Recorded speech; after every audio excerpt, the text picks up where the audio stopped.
Ajari kami adil kata lino inamamiha kasabayadi.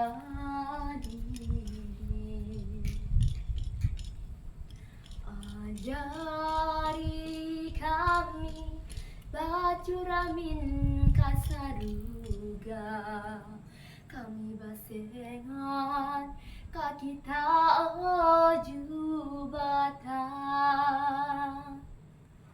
kami basengan kakita ojubata. Assalamualaikum warahmatullahi wabarakatuh.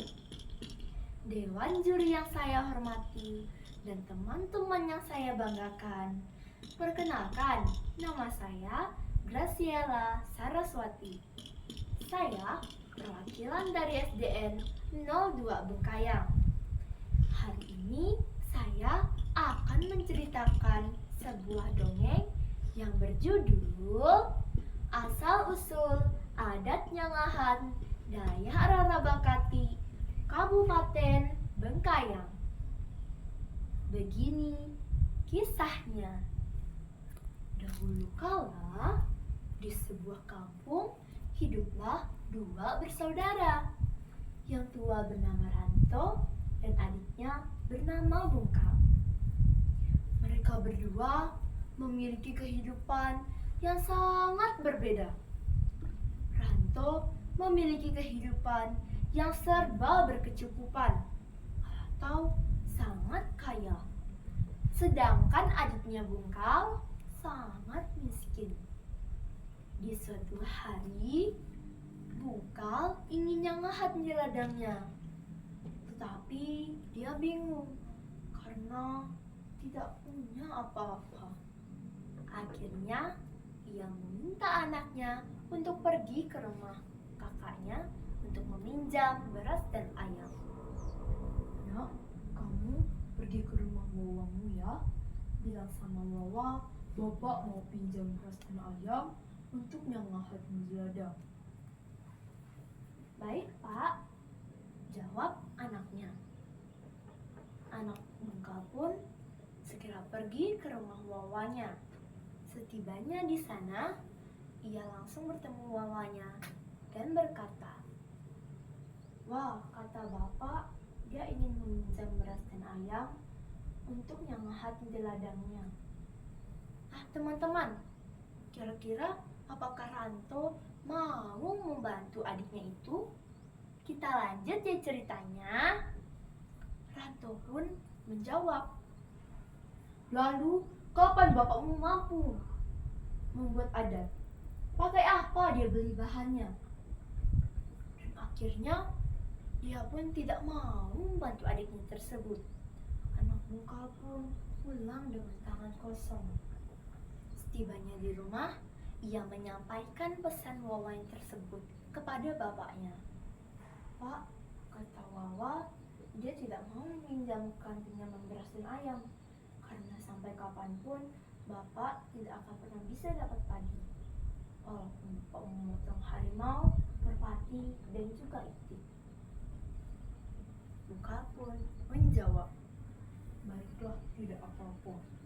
tanpa mereka sadari, ada sosok kakek-kakek dari perwujudan Jibata yang sedang melihat mereka berbicara. Kakek tersebut pergi ke rumah Bungkal dan dia menginap di rumah Bungkal. Kakek tersebut bertanya kepada Bungkal, "Apa yang membuat kamu susah lalu mau nyangahat di ladangmu?" Bungkal pun menjawab, Saya tidak ada ayam, Kek. Kakek itu berkata, "Kalau begitu, besok saya kasih kamu ayam."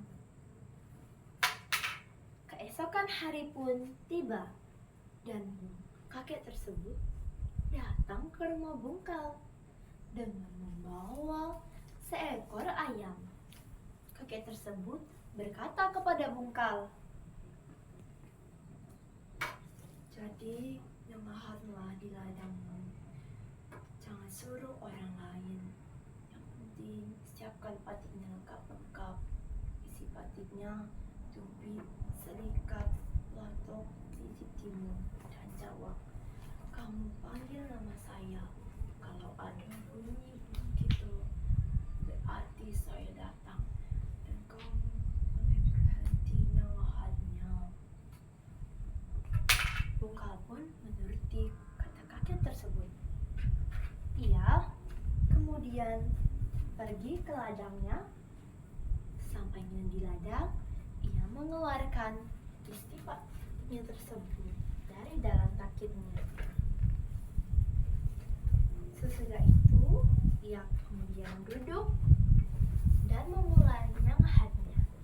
Katanya, Hai asa dua taruh apa rima gunung ijo dia takai babuji babuhu geiku. dan saat itu tiba-tiba terdengar bunyi burung kito. Kito, kito, cerik! Kito, kito, cerik! Dan Bungkal pun berhenti nyengahatnya. Ia melakukan seperti apa yang disuruh oleh kakek tersebut.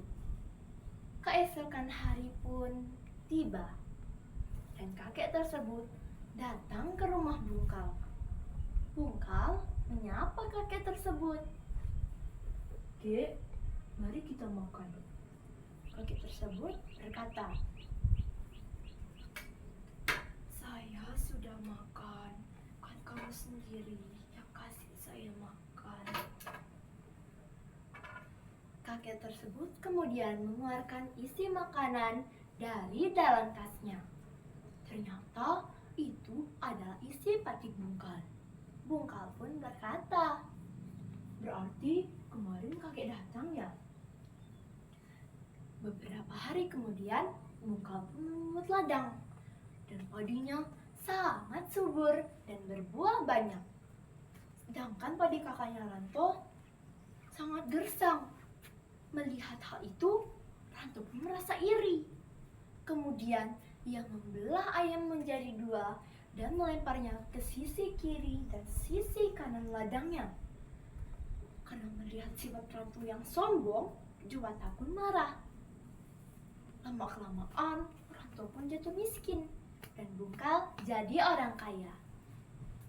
Akhirnya, adat nyengahat dijadikan sebagai adat ritual yang selalu dilakukan oleh masyarakat daerah Harabakati saat mereka ingin melakukan sesuatu pekerjaan yang besar. Pesan moral yang dapat kita ambil dari cerita ini adalah, pertama, kita harus selalu mengucap syukur dan berdoa kepada Tuhan sebelum melakukan sesuatu. Kedua, kita tidak boleh sombong saat kita menjadi kaya. Ketiga, hidup bersaudara harus saling membantu dan mengasihi. Sekian cerita dari saya. Wassalamualaikum warahmatullahi wabarakatuh. Salam literasi.